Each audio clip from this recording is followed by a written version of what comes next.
ಸುಬ್ರಾವ್ ಅವರು ಕಾರ್ಮಿಕರ ಧ್ವನಿಯಾಗಿದ್ದರು.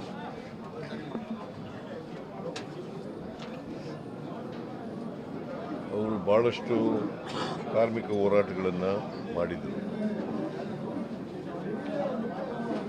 ನಾನು ಈ ಒಂದು ತಿಂಗಳಿಂದ KSRTC ಕಾರ್ಮಿಕರ ಪರವಾಗಿ ಅವರು ಬಂದಿದ್ದರು, ಜಂಟಿ ಕ್ರಿಯಾ ಸಮಿತಿ ಅಧ್ಯಕ್ಷರಾಗಿ ಬಂದಿದ್ದರು. ಮತ್ತು ಸ್ಟಾಫ್ ಆ್ಯಂಡ್ ವರ್ಕರ್ಸ್ ಯೂನಿಯನ್ನ ಅಧ್ಯಕ್ಷರಾಗಿದ್ದರು KSRTCನಲ್ಲಿ. LICನಲ್ಲಿ ಕೆಲಸದಲ್ಲಿದ್ದರು. ಆಮೇಲೆ ರಾಜೀನಾಮೆ ಕೊಟ್ಬಿಟ್ರು ಎಲೆಕ್ಷನ್ ನಿಂತ್ಕೊಂಡಾಗ, BRS ತಗೊಂಡಿದ್ರು. ಸೊ ಒಬ್ಬ ಕಮಿಟ್ಮೆಂಟ್ ಇದ್ದಂಥ CPI ಲೀಡರ್, ಅವರ ಸಾವಿನಿಂದ ಇವತ್ತು ಸಾರ್ವಜನಿಕವಾಗಿ ಭಾಳ ತೊಂದರೆ ಆಗಿದೆ ಅಂತಕ್ಕಂಥ ಮಾತುಗಳನ್ನು, ಅವರ ಸಾವನ್ನ ಇದೆಯಲ್ಲ ಅದನ್ನು ತುಂಬಲಿಕ್ಕೆ ಸಾಧ್ಯನೇ ಇಲ್ಲ. ಅಷ್ಟರ ಮಟ್ಟಿಗೆ ಕೊನೆ ಉಸಿರಿರೋವರೆಗೂ ಕೂಡ, ಮೊನ್ನೆನೂ ಕೂಡ ಮಾತಾಡ್ತಾ ಇದ್ರಂತೆ, ಈಗ ಹೇಳಿದ್ರು ಪತ್ರಿಕೆಯವ್ರ ಜೊತೆಲಿ ಮಾತಾಡ್ತಾ ಇದ್ರಂತೆ.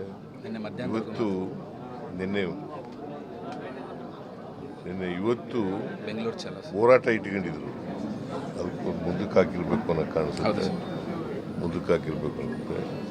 ಸೊ ಅವರು ನನಗೆ ಭಾಳ ದಿನಗಳಿಂದ ಪರಿಚಯ. ಅವರು ಈ ಕಾರ್ಮಿಕ ಹೋರಾಟದಲ್ಲಿ ನೆಗೋಷಿಯೇಷನ್ ಮಾಡುವಾಗ, ಮಾತಾಡುವಾಗ ಮಾಡ್ತಕ್ಕಂಥದ್ದು. ನಾನು ಸ್ವಲ್ಪ ದಿನ KSRTC ಮಿನಿಸ್ಟರ್ ಆಗಿ, ಸೊ ಹಾಗಾಗಿ ನಿಕಟವಾದಂಥ ಸಂಬಂಧ ಇತ್ತು. ಅವರು ಸಾವನ್ನ ದುಃಖ ಭರಿಸ್ತಕ್ಕಂಥ ಅವ್ರ ಮಿಸಸ್ಸು ಕೂಡ ಬದುಕಿದ್ದಾರೆ ಪಾಪ. ಅವ್ರಿಗೆ ಎರಡು ಜನ ಹೆಣ್ಮಕ್ಳು, ಒಬ್ಬರು ವಿದೇಶದಲ್ಲಿದ್ದಾರೆ, ಇನ್ನೊಬ್ಬರು ಇಲ್ಲೇ ಇದ್ದಾರೆ. ಸೊ ಒಬ್ಬ ಜಾತ್ಯತೀತ ವ್ಯಕ್ತಿ ಅಂತ ಇದ್ದದ್ದು. ಯಾಕಂತಂದರೆ ಅವ್ರ ಕೊನೆ ಮಗಳನ್ನ ಬೇರೆ ಕಮ್ಯುನಿಟಿಯವರಿಗೆ ಮದುವೆ ಮಾಡ್ತಕ್ಕಂಥ ಕೆಲಸವನ್ನು ಅವರೇ ನಿಂತ್ಕೊಂಡು ಮಾಡಿದ್ದು. ಸೊ ಅದರಿಂದ ಒಂದು ವ್ಯಾಕ್ಯೂಮ್ ಕ್ರಿಯೇಟ್ ಆಗಿದೆ.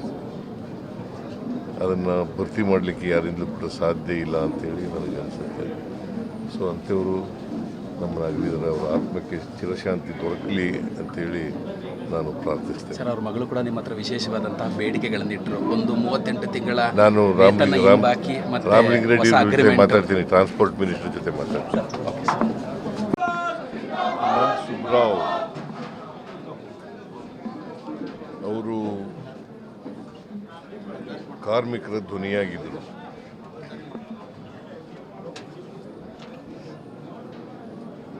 ಅವರು ಭಾಳಷ್ಟು ಕಾರ್ಮಿಕ ಹೋರಾಟಗಳನ್ನು ಮಾಡಿದರು.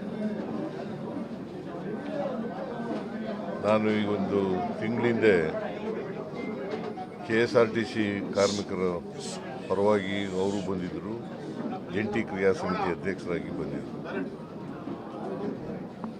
ಮತ್ತು ಸ್ಟಾಫ್ ಆ್ಯಂಡ್ ವರ್ಕರ್ಸ್ ಯೂನಿಯನ್ನ ಅಧ್ಯಕ್ಷರಾಗಿದ್ದರು KSRTCನಲ್ಲಿ. LICನಲ್ಲಿ ಕೆಲಸದಲ್ಲಿದ್ದರು. ಆಮೇಲೆ ರಾಜೀನಾಮೆ ಕೊಟ್ಬಿಟ್ರು ಎಲೆಕ್ಷನ್ ನಿಂತ್ಕೊಂಡಾಗ, BRS ತಗೊಂಡಿದ್ರು. ಸೊ ಒಬ್ಬ ಕಮಿಟ್ಮೆಂಟ್ ಇದ್ದಂಥ CPI ಲೀಡರ್, ಅವರ ಸಾವಿನಿಂದ ಇವತ್ತು ಸಾರ್ವಜನಿಕವಾಗಿ ಭಾಳ ತೊಂದರೆ ಆಗಿದೆ ಅಂತಕ್ಕಂಥ ಮಾತುಗಳನ್ನು, ಅವರ ಸಾವನ್ನ ಇದೆಯಲ್ಲ ಅದನ್ನು ತುಂಬಲಿಕ್ಕೆ ಸಾಧ್ಯನೇ ಇಲ್ಲ. ಅಷ್ಟರ ಮಟ್ಟಿಗೆ ಕೊನೆ ಉಸಿರಿರೋವರೆಗೂ ಕೂಡ, ಮೊನ್ನೆನೂ ಕೂಡ ಮಾತಾಡ್ತಾ ಇದ್ರಂತೆ, ಈಗ ಹೇಳಿದ್ರು ಪತ್ರಿಕೆಯವ್ರ ಜೊತೆಲಿ ಮಾತಾಡ್ತಾ ಇದ್ರಂತೆ.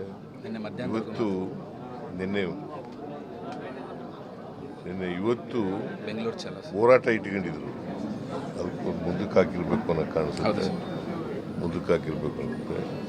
ಸೊ ಅವರು ನನಗೆ ಭಾಳ ದಿನಗಳಿಂದ ಪರಿಚಯ. ಅವರು ಈ ಕಾರ್ಮಿಕ ಹೋರಾಟದಲ್ಲಿ ನೆಗೋಷಿಯೇಷನ್ ಮಾಡುವಾಗ, ಮಾತಾಡುವಾಗ ಮಾಡ್ತಕ್ಕಂಥದ್ದು. ನಾನು ಸ್ವಲ್ಪ ದಿನ KSRTC ಮಿನಿಸ್ಟರ್ ಆಗಿದ್ದೆ. ಆಯಿತು ಸರ್. ಸೊ ಹಾಗಾಗಿ ನಿಕಟವಾದಂಥ ಸಂಬಂಧ ಇತ್ತು. ಅವರು ಸಾವನ್ನ ದುಃಖ ಭರಿಸ್ತಕ್ಕಂಥ ಅವ್ರಿಗೆ ಅವ್ರ ಮಿಸಸ್ಸು ಕೂಡ ಬದುಕಿದ್ದಾರೆ ಪಾಪ. ಹೌದು ಸರ್. ಅವ್ರಿಗೆ ಎರಡು ಜನ ಹೆಣ್ಮಕ್ಳು, ಒಬ್ಬರು ವಿದೇಶದಲ್ಲಿದ್ದಾರೆ, ಇನ್ನೊಬ್ಬರು ಇಲ್ಲೇ ಇದ್ದಾರೆ. ಸೊ ಒಬ್ಬ ಜಾತ್ಯತೀತ ವ್ಯಕ್ತಿ ಅಂತ ಇದ್ದದ್ದು. ಯಾಕಂತಂದರೆ ಅವ್ರ ಕೊನೆ ಮಗಳನ್ನ ಬೇರೆ ಕಡೆ ಬೇರೆ ಕಮ್ಯುನಿಟಿಯವರಿಗೆ ಮದುವೆ ಮಾಡ್ತಕ್ಕಂಥ ಕೆಲಸವನ್ನು ಅವರೇ ನಿಂತ್ಕೊಂಡು ಮಾಡಿದ್ದು. ಸೊ ಅದರಿಂದ ಒಂದು ವ್ಯಾಕ್ಯೂಮ್ ಕ್ರಿಯೇಟ್ ಆಗಿದೆ. ಅದನ್ನು ಭರ್ತಿ ಮಾಡಲಿಕ್ಕೆ ಯಾರಿಂದಲೂ ಕೂಡ ಸಾಧ್ಯ ಇಲ್ಲ ಅಂತೇಳಿ ನನಗೆ ಅನಿಸುತ್ತೆ. ಸೊ ಅಂಥವರು ನಮ್ಮನ್ನಾಗಲಿದ್ದಾರೆ, ಅವರ ಆತ್ಮಕ್ಕೆ ಚಿರಶಾಂತಿ ದೊರಕಲಿ ಅಂತೇಳಿ ನಾನು ಪ್ರಾರ್ಥಿಸ್ತೇನೆ. ಸರ್, ಅವ್ರ ಮಗಳು ಕೂಡ ನಿಮ್ಮ ಹತ್ರ ವಿಶೇಷವಾದಂತಹ ಬೇಡಿಕೆಗಳನ್ನು ಇಟ್ಟರು. ಒಂದು 38 ತಿಂಗಳ ನಾನು ಬಾಕಿ ಮತ್ತೆ ರಾಮಲಿಂಗಾರೆಡ್ಡಿ ಹೊಸ ಜೊತೆ agreement. ಮಾತಾಡ್ತೀನಿ, ಟ್ರಾನ್ಸ್ಪೋರ್ಟ್ ಮಿನಿಸ್ಟರ್ ಜೊತೆ ಮಾತಾಡ್ತೀನಿ. Okay sir. ಹೆಚ್ಚಿನ ವಿಡಿಯೋಗಳಿಗೆ ಪ್ರತಿಧ್ವನಿ ಯೂಟ್ಯೂಬ್ ಚಾನೆಲ್ ಸಬ್ಸ್ಕ್ರೈಬ್ ಮಾಡಿ, ಬೆಲ್ ಐಕಾನ್ ಕ್ಲಿಕ್ ಮಾಡಿ.